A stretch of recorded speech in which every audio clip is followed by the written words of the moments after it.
Hello and welcome to the PC Gaming Vortex. My name is Hikaro, and I'm coming at you from the final day of SOE Live 2014. So in this video, we're going to look back at the last 4 days and all the great information we received. The reveals for H1Z1, EverQuest Next Landmark, and EverQuest 2. Lots of great information came out, and I can't be more excited. This is just great stuff. So I want to go over the overview of some of the things, kind of skim on the surface, and then of course I'll leave annotations for the videos we did over the course of the last 4 days that really break this stuff down. So if you've missed that and you're interested in one of the points we cover here, please take a look at one of those videos and we break it all down for you. We have the video footage of all the new announcements and things like that. So let's start with H1Z1 because that's where I'm most excited about. I was not thinking about that game too much coming to this convention. I was excited about EverQuest Next, Landmark, and EQ2. But man, when I saw H1Z1, got my hands on it, I got really excited. This game has a ton of potential. They're not just making a copy of some of the survival games you see like Rust and DayZ. This is something new. It has similarities, it's definitely in the same genre, but they're really taking it to the next level. And some of the things they're doing with that is they're doing airdrops, which was the big reveal, which allows, supplies to be dropped by plane, and then of course everybody's going to try to go get it, and the implications of that are just endless. They're also talked about things like server sets and rule sets and voting for them, and PvE, PvP, even possibly game matches. Things like you can jump in and do a quick 5-10 minute horde mode thing. All kinds of ideas coming in the future. And of course, the other big announcement was that they're going to be using Steam Early Access.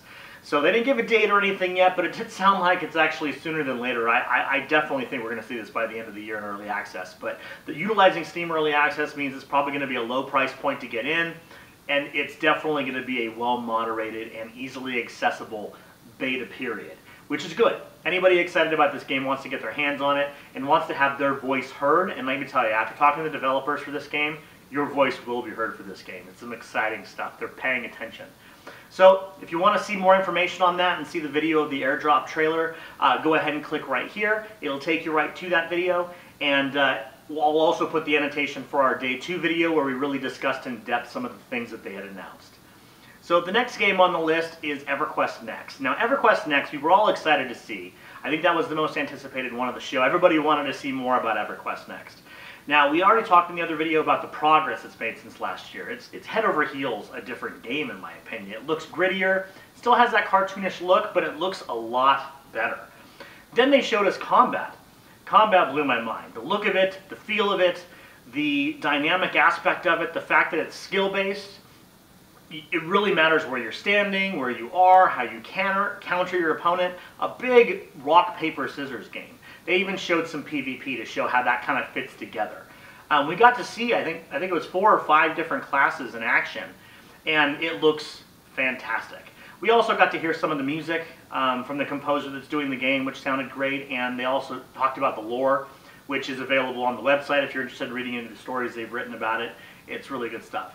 If you want to see the combat videos, I'll go ahead and put an annotation here to let you see those.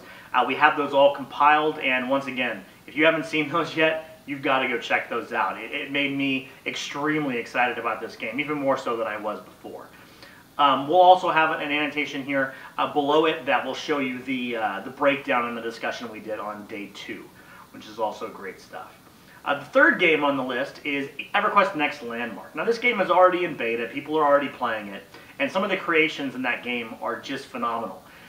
Some beautiful stuff that I never thought was going to happen, stuff that the developers didn't even know was going to happen, has occurred in this beta so far.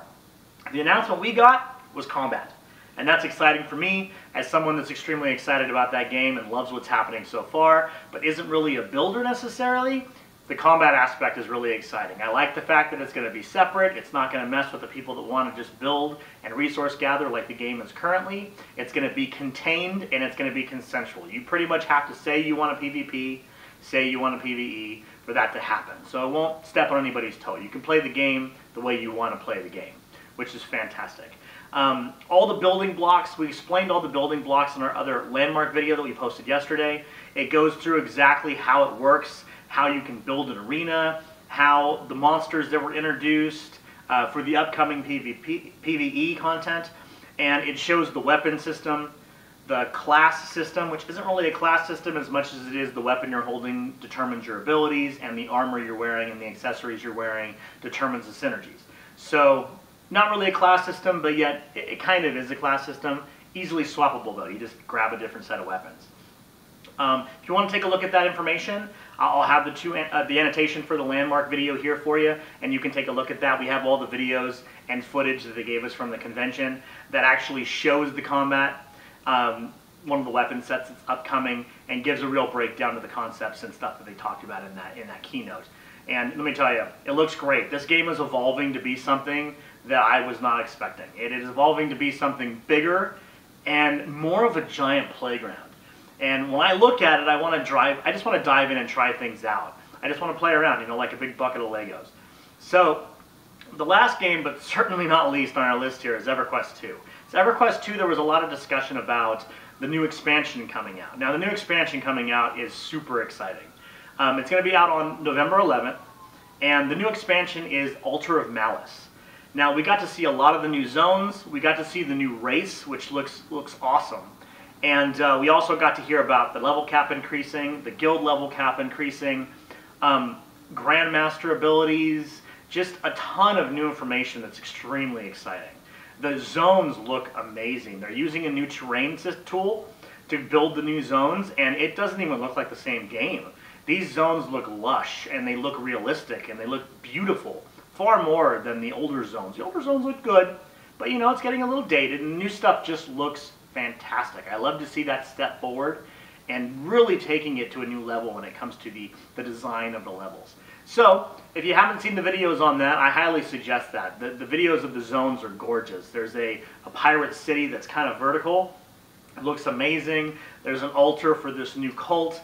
We talk all about that. So we break all the information down in our day 2 video, which I'll put here. And then we also have a video that has all of the zone videos and the footage for the new race, and I'll go ahead and put that here also.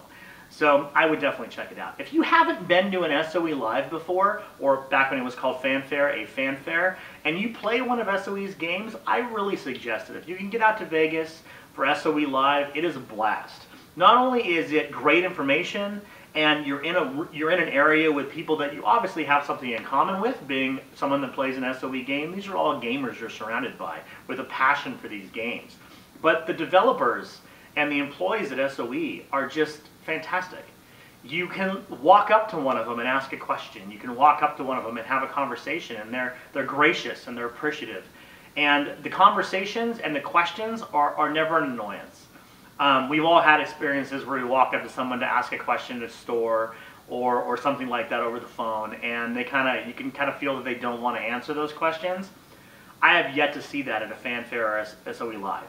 Everybody is gracious. It's a fantastic group. The community commitment with these people is unlike anything I've ever seen before, and it's refreshing. I think that more companies really should pay attention to SOE and really go in that same direction. Focus on the commitment, focus on the community, because the community who makes your games and plays your games, who's going to know better about what they want in the game, what they like and don't like, than the players. These are the people you want. These are the people that will find bugs and tell you about bugs. These are the people that will think of features you never thought of. The community is key, and SOE sees that. And I can't appreciate that more. That is a factor that has kept me an SOE fan since the launch of EverQuest 1. It's made me a DCUO fan, an EQ2 fan, PlanetSide 2 fan, and it's definitely going to keep me an EverQuest Next and EverQuest Landmark fan in the years to come. I look forward to the next 15 years of the franchise, since we're at the 15-year anniversary of EverQuest, and I believe the 10th of EverQuest 2. If you have any questions, maybe something I didn't cover in one of the videos, feel free to ask it down in the comments question. If I have the answer, or if I can still get the answer, I will absolutely give you a response on that one. Also, don't forget, we have a Landmark video that I linked earlier in Annotations that we're doing a giveaway in. The next 5 weeks we're giving away some in-game items. Make sure you get over there and enter that contest. It's real easy to enter. And we will see you guys next time.